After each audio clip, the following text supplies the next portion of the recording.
Hello, welcome back to Gowerton Parkway. You join me today for a quick layout update slash catch up. I know I haven't made a video for a little while now, so people are probably wondering what's going on with the layout.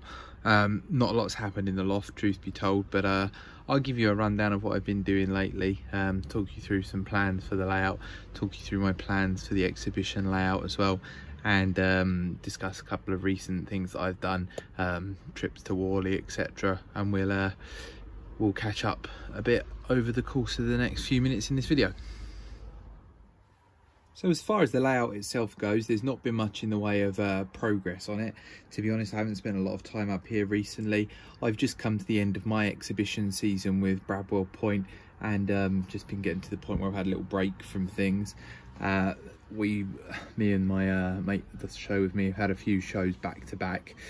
We had the Great Electric Train Show, which was in October, and then another one in Shrewsbury, and that was our last one for the year. So I've just been having a bit of a break at the moment. Got to the stage now where I'm getting back up in the loft. All of the stock that was associated with Bradwell Point was all boxed up separately and stored with the layout, but I'm now at the point where I haven't got a show for a little while, so everything's been brought back up into the loft for use over the winter, and hopefully I'll be able to spend a little bit more time up here.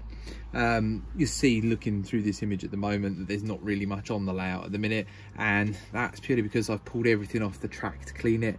I've decided as well I'm going to keep most of the rolling stock in drawers and just get it out as and when I want it. Everything had been left out and about for quite a while, and it was starting to get dusty.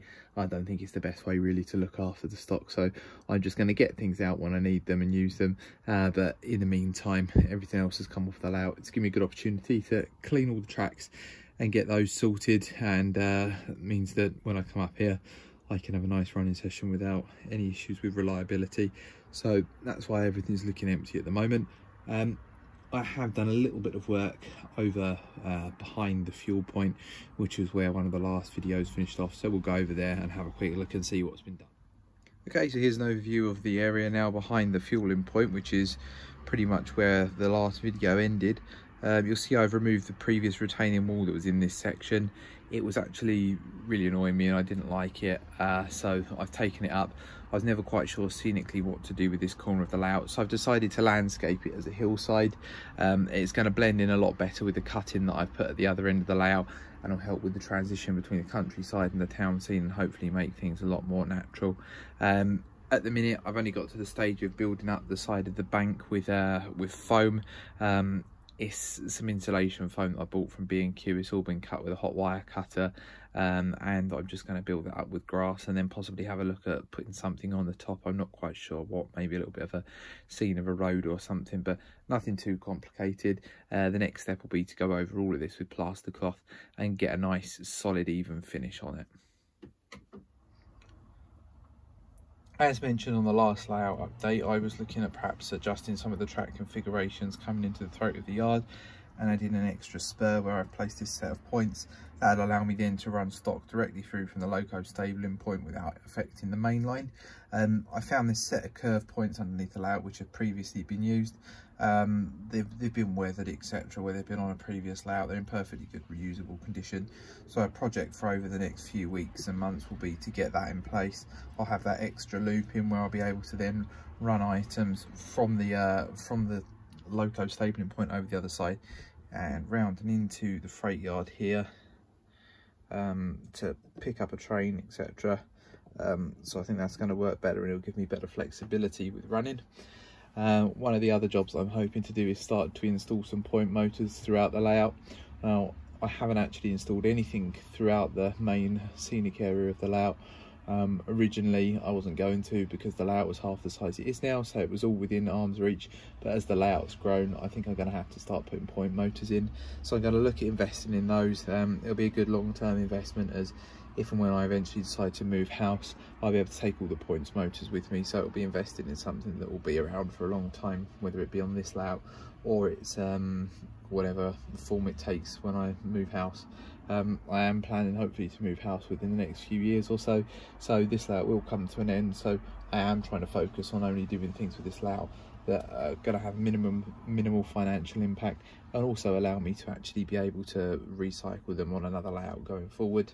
I'll just give you a quick pan around just to refamiliarise yourself with this area here. So you can see the fuel point that we discussed in one of the last videos.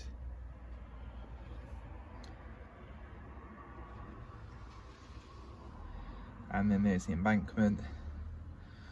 I'll be working on that. Hopefully I'll be able to spend a bit more time up here now. The last few months of the summer, August and September, it was quite warm up here, and it wasn't really conducive to actually work in the loft. It's cooled down now. It's not freezing up here, but it's not boiling. I'm up here at the moment in a t-shirt and it's quite comfortable, so hopefully it will stay this temperature. It's pretty much into modelling season now, and the season you're able to use the loft. So hope it doesn't get too cold up here. I think that's one of the main problems with the loft, is that the temperatures do go up and down, but unfortunately I think, like most people, I haven't got the perfect space to keep this layout in, but you know, you make do with what you've got, and I think I'm quite lucky to have the space that I have got. Now, as I mentioned earlier on in the video, I was just going to discuss some of the things I've been up to recently, and one of the things I did was go to the Worley exhibition this past weekend. I picked up a couple of new items whilst I was there, and this is one of the things that I've picked up. It's a Real Track Pacer, class 143 in a River Trains Wales livery. It's a unit I've been after for a little while. It fills a good gap on my layout. I think most of you will know from watching my videos, my collection consists of pretty much all locomotives, a couple of HSTs and a couple of passenger rakes, and not very many diesel multiple units. I don't really get excited about diesel multiple units, they're quite boring, but I needed to sort of bolster my fleet, as railways in South Wales do primarily run on diesel multiple units. I've been quite lucky to actually get this model. These models have been out of production for quite a while now, and they're becoming increasingly hard to get. I managed to get a heads up that there were going to be a couple of these available on the Real Track stand, as they've found a box of them stored away somewhere, and I managed to snap this one up. Paid £140 for it. I'm very pleased with it. I had previously owned one of these models but sold it. I sold the previous one as I wasn't overly happy with it. I never felt it ran perfectly, but a mate of mine saw it, was perfectly happy with it and made a good offer on it, so I sold it. But it's a bit of a regrettable move ever since I sold that. So luckily I managed to get this, and I have fitted it with a Zemo chip that I purchased from DCC Train Automation, and it runs absolutely beautifully. I'm really pleased with it, and I'll give you a few more shots around the unit now so you can see it. So this model is really good quality. As you'll see, there's loads of separately fitted detail parts here.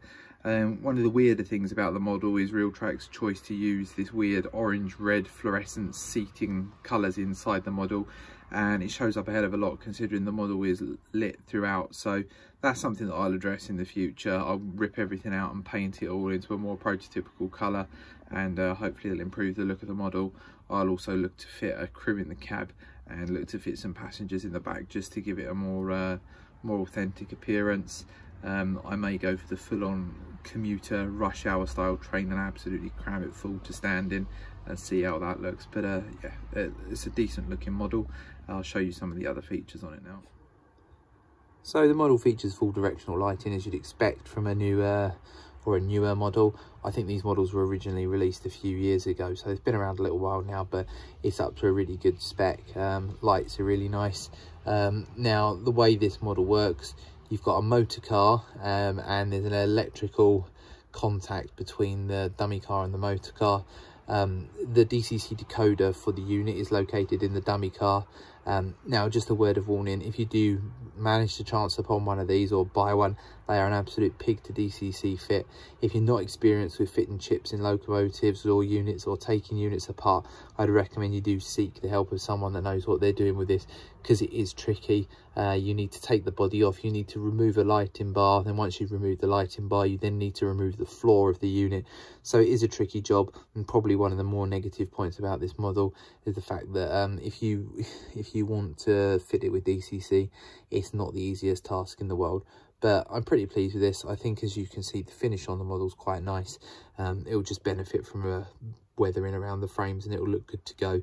And then I'll carry out the mods to the interior as I previously mentioned. So just move to the back of the unit now. As you can see, it's fitted with the dummy coupling. Out of the box, the unit comes fitted with an M coupling, so you could couple more than one of these together if you wanted to. However, I've only got the one unit, so I've put the dummy couplings in, and they look really nice. It looks like a really convincing model. I'm really pleased with this, and to be honest with you, the more I look at it, the more I wonder why I sold the one I had in the first place. What I'll look to do now is get this all weathered up to scratch and get it running on the layout. My second purchase from Worley was this locomotive. It's a Regional Railways Class 31, number 31439. Now, this locomotive has been bought primarily with the intention of being used on Bradwell Point hauling nuclear flasks. This locomotive in real life did actually haul nuclear flasks on a fairly regular basis. There's plenty of pictures on the internet if you look around of it pulling flasks. It's always a livery that I've quite enjoyed, so I thought I'll grab this model. I can use it on that layout, and I can use it on this layout as well to pull some engineers' trains. It's a really well detailed model, and I picked it up at a good price. This was £88 and it's brand new. It came off the Ellis Clark stand, and yeah, it's in absolute mint condition, so I'm really pleased that I managed to pick this up. I did actually see this exact model on the Ellis Clark stand when I was at the Great Electric Train Show with Bradwell Point a few weeks back, but I decided not to pick it up in case I saw anything I fancied buying at Worley. So I saw this at Worley and I fancied buying it, so I bought it. It's looking pretty good. Needs a few bits and pieces done to it detail wise. For some reason, the high intensity light fitting that normally appears on the front of these locomotives hasn't been represented here. I haven't been able to find any pictures of this locomotive without the high intensity light fitting, so I'm not quite sure why that's been omitted. I've done a little bit of research into it and found out that apparently some of the high intensity light fittings actually fell off of the front of these locomotives, so that's probably given Hornby a justification not to bother retooling to include that. Replica railways sell dummy ones that I can put on, which I'll be able to just glue over the front of the existing light, and it should all work, and you'll get the same effect that you're getting at the moment with the light shining through. Again, I'll get up a little bit closer to the model and show you some of the features. So it's fairly well detailed on the front. I need to add pipes, etc. I need to add the hoses and the screw link couplings just to finish it off, but it looks nice. And again, this locomotive is going to benefit big time for a weathering. It does look a bit plastic fantastic at the moment, so I'm going to get loads of pictures of the real thing and see what I can do to bring it up to scratch. But this should look pretty good when it's running on the layout and it's all been weathered up. I do plan on getting this sound fitted at some point, so I'll probably be sending it off to Richard at Roads and Rails to get it milled out and have a EM2 put in there like I have with my other 31, as that sounds really good, and I think it'd be a shame not to have both of them done. So when funds allow, I'll be looking to do that. The livery application on the Loco is pretty crisp. It looks really good, and I think is a good representation of the real locomotive. I've got no complaints with this at all. It just needs a good weathering, because as I mentioned, it does look a bit plastic fantastic. So I'll get it sorted out, get it weathered, get the little detailing bits added, and it should totally transform it, and it should look even better than it does now. The locomotive runs really well, as you'd expect from a Hornby model. I have disconnected the fan assembly. These locomotives come with a rubber band that attaches to the motor that in turn spins the roof fan. I always find that adds a little bit of extra resistance on the roof, on the fans, that's probably not necessary, so I've opted to remove it just to make sure that I'm getting the best performance I can out of the locomotive. It's currently just fitted with a standard 8-pin DCC chip, and it runs quite well. Another recent addition to the layout is this Mark 1 Gov, which has been freshly stolen from Richard at New Junction. He foolishly decided that he wanted to run it on Bradwell Point at the Great Electric Train Show, so he gave us the coach, and we packed up the layout and did a runner before he could get it back. So it's here with me now in South Wales, and it's on my layout. Now, if anybody's got any ideas of what we can do to actually ransom this back to Richard, I know you're going to be watching this. I'll be sending you a list of demands shortly. If anyone who's watching this video has got any ideas of what we can demand from Richard in return for the safe return of his coach, let me know in the comments below. That pretty much draws this video to a conclusion. To be perfectly honest, there hasn't been a lot really to report to you recently, so this video is more just to let you know that I'm still alive and that things are still happening. I will be working on the layout a lot more over the winter. I'm hoping to really continue to improve the standards of this and bring it up to where Bradwell Point is. I'll also be looking to do some more work to Bradwell Point over the closed season where I'm not at exhibitions, just to try and improve it so that it's something a little bit different ready for next year for people to have a look at. what I'll do, I'll leave you with a few shots of the layout and the bits and pieces that I purchased running, and I look forward to speaking to everybody fairly soon. I'll be back with an update as soon as possible. I've got a few pieces of rolling stock that I want to work on, weathering jobs, etc. to do. So for example, the 2 new purchases you see today, I'll get those up to scratch and I'll report accordingly on those when they're ready. Thanks for your attention, and I'll leave you with some running shots, and I'll speak to you soon. Cheers, thank you.